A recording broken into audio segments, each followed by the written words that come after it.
नमस्कार बच्चों। आज हम हिंदी पठित पाठ्यपुस्तक स्पर्श से काव्य खंड के अंतर्गत आदमी नामा नामक पाठ पढ़ेंगे, जिसके लेखक नज़ीर अकबराबादी हैं।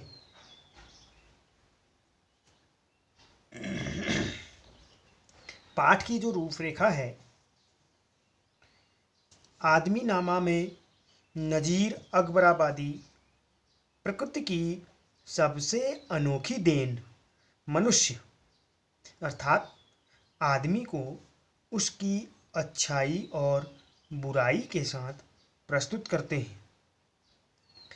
आदमी अपनी बुद्धि के कारण संपूर्ण प्राणी जगत में विशिष्ट होता है। आदमी नामा कविता आदमी की सामाजिक, धार्मिक, सांस्कृतिक पहचान को समग्रता के साथ प्रस्तुत करती है। कवि परिचय। नज़ीर अकबराबादी का जन्म 1735 ईस्वी में आगरा में हुआ। इन्होंने आगरा के अरबी फारसी में मशहूर शिक्षक से शिक्षा प्राप्त की। इन्हें हिंदू त्योहारों में बहुत अधिक दिलचस्पी थी और ये उनमें सम्मिलित होकर आनंदित होते थे।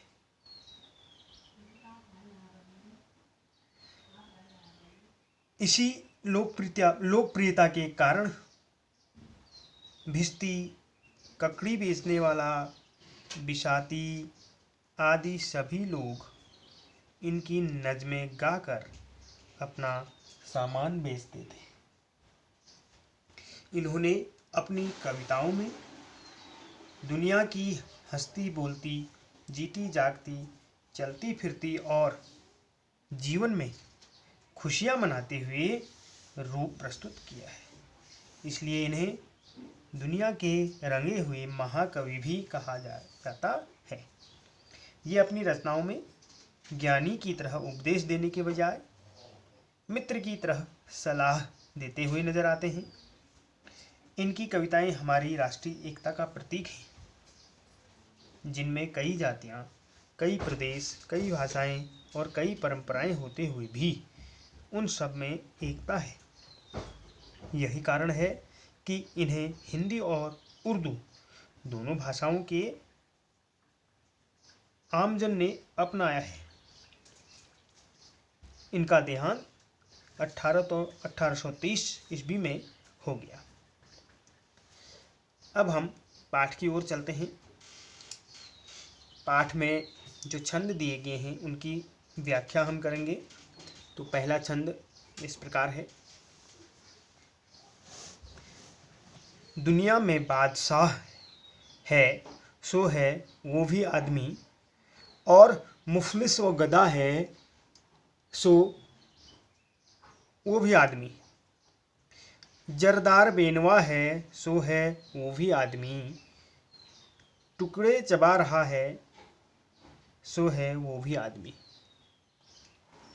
तो इसमें कुछ शब्द दिए गए हैं। मुफलिस का मतलब होता है गरीब।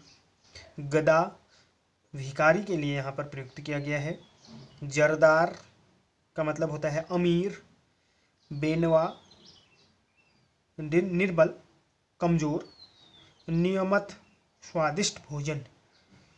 तो हम इस छंद की व्याख्या देखें।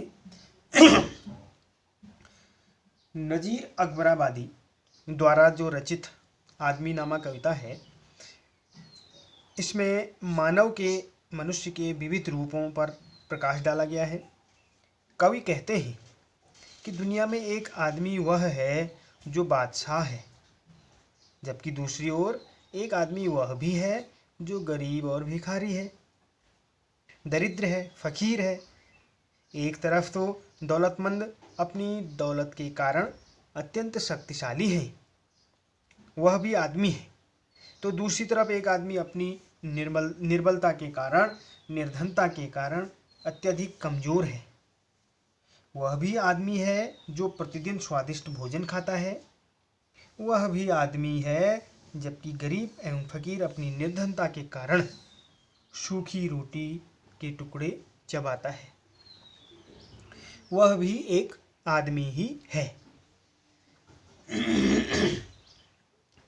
कवि इस छंद में सामाजिक विषमता को स्पष्ट करते हुए समाज में व्याप्त अमीर गरीब के बीच अंतर को सामने लाता है। अमीर एवं गरीब के बीच जमीन आसमान के अंतर को दर्शाने वाली ये पंक्तियां समाज की व्यवस्था पर भी व्यंग करती हैं। इसी क्रम में अगला हमारा छंद है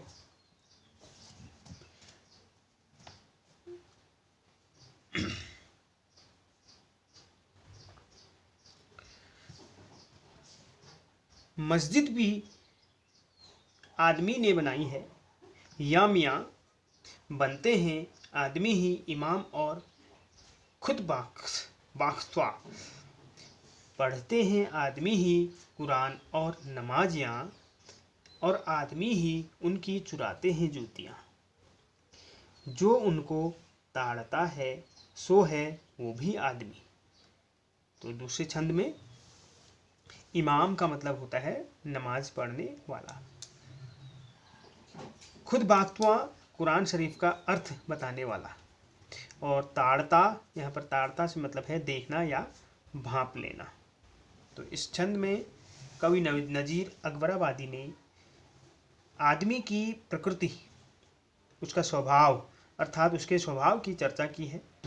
कवि कहता है कि इस दुनिया में मस्जिद का निर्माण करने वाले, मस्जिद में बैठकर नमाज पढ़ने वाले, कुरान पढ़ने वाले, कुरान का अर्थ बताने वाले जैसे अनेक धार्मिक कार्य करने वाले भी आदमी ही हैं। दूसरी तरफ इस तरह के अनेक धार्मिक कार्य करने वाले इमामों, नमाजियों की जूतियाँ चुराने जैसा अनैतिक एवं असामाजिक कार्य करने वाले भी आदमी ही हैं। उन पर नज़र रखने वाला, उन्हें पकड़ने वाला भी आदमी ही होता है। तो यहाँ आदमी के जो रूप हैं दिखाए गए हैं, कुछ सकारात्मक रूप दिखाए गए हैं और कुछ नकारात्मक रूपों पर प्रकाश डाला गया है। दूसरे छंद का कहने का आशय है कि इस संसार में भिन्न भिन्न प्रकृति के आदमी रहते हैं, आदमी होते हैं। आदमियों की एक प्रकृति व्यक्ति समाज के कल्याणकारी एवं नैतिक धार्मिक कार्यों में संलग्न रहते हैं, तो दूसरी प्रकृति के लोग अनैतिक एवं समाज विरोधी कार्य करते हैं। और एक प्रकृति ऐसे लोगों की भी होती है जो समाज विरोधी और अनैतिक कार्य करने वालों को नियंत्रित करते हैं, उन्हें रोकते हैं और उन्हें दंडित करते हैं। जो तीसरा छंद हमारा है, या आदमी पे जान को वारे है आदमी, और आदमी पे तेग को मारे है आदमी। पगड़ी भी आदमी की उतारे है आदमी, चिल्ला के आदमी को पुकारे है आदमी। और सुन के दौड़ता है सो है वो भी आदमी। इसमें जो कुछ शब्द दिए गए हैं, पे का मतलब है पर, आदमी पे आदमी पर, जान को वारना प्राण न्यौछावर कर देना, तेग का मतलब होता है तलवार। तो इस छंद का जो अर्थ है, जो भावार्थ है, इस छंद के माध्यम से कवि एक बार फिर आदमी के सकारात्मक एवं नकारात्मक गुणों को प्रस्तुत कर रहा है।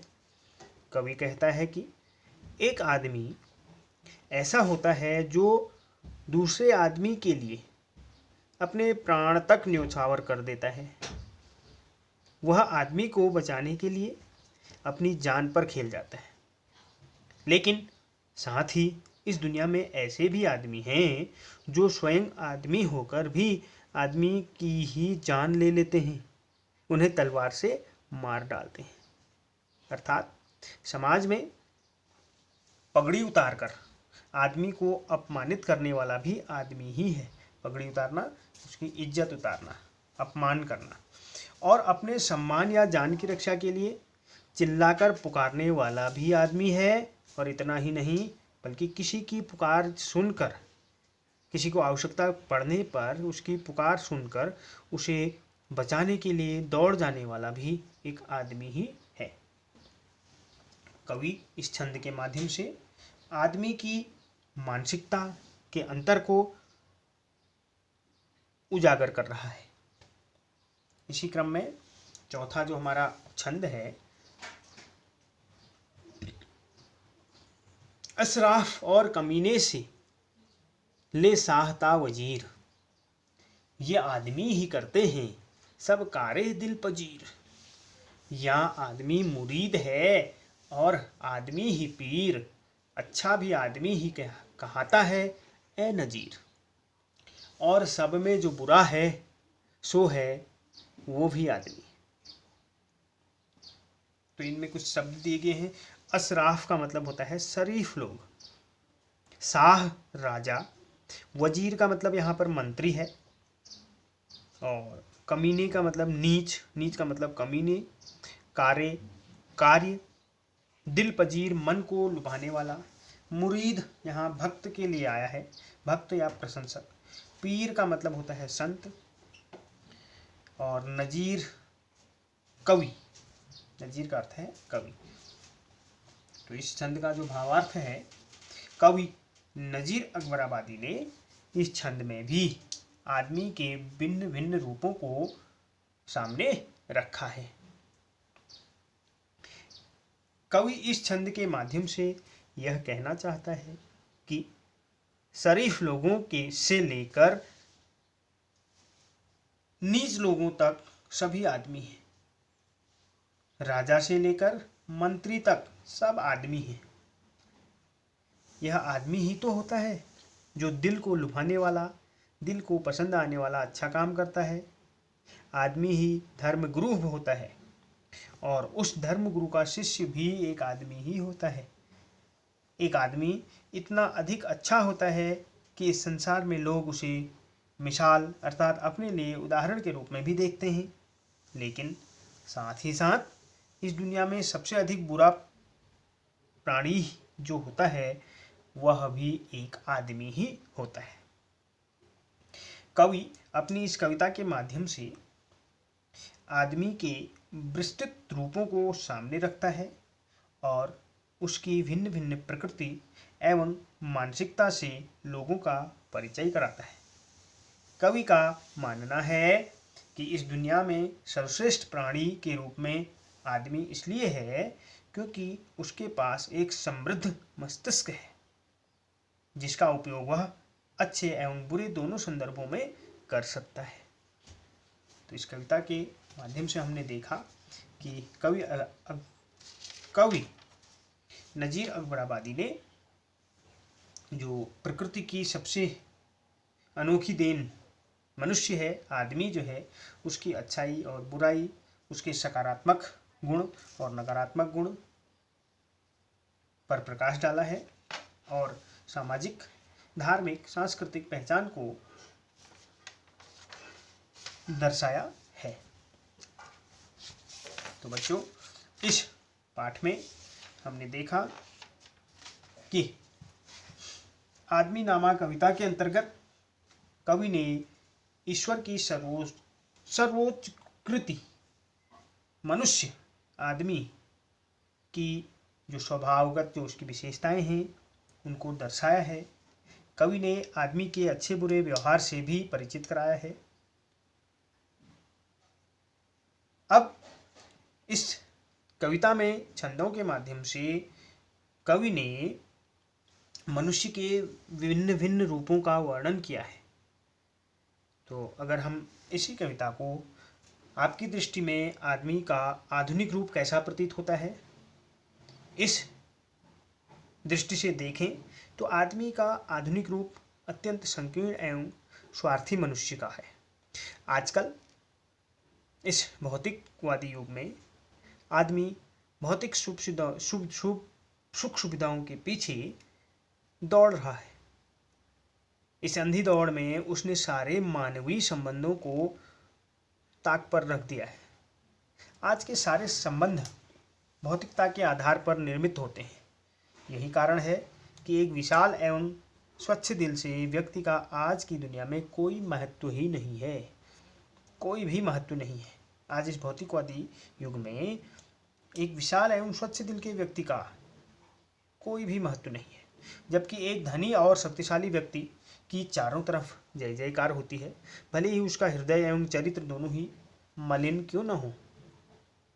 आज के समाज में आदमी यांत्रिक बन चुका है। धन कमाने की होड़ में वह दिन रात एक मशीन की भांति, एक यंत्र की भांति कार्य करता है। उसकी सारी संवेदनाएं मर गई हैं। वह संवेदना शून्य होकर आत्मीय संबंधों को भी भूलने लगा है। अब ऐसे वातावरण में आदमी का जो जीवन है वह नीरस हो गया है। इसलिए यह आवश्यक है कि हम भौतिकता प्रधान संस्कृति को छोड़कर मानवीय मूल्यों को अधिक महत्व दें, तभी हम अपने संबंधों को भी निभा सकते हैं और समाज का, राष्ट्र का विकास कर सकते हैं। धन्यवाद।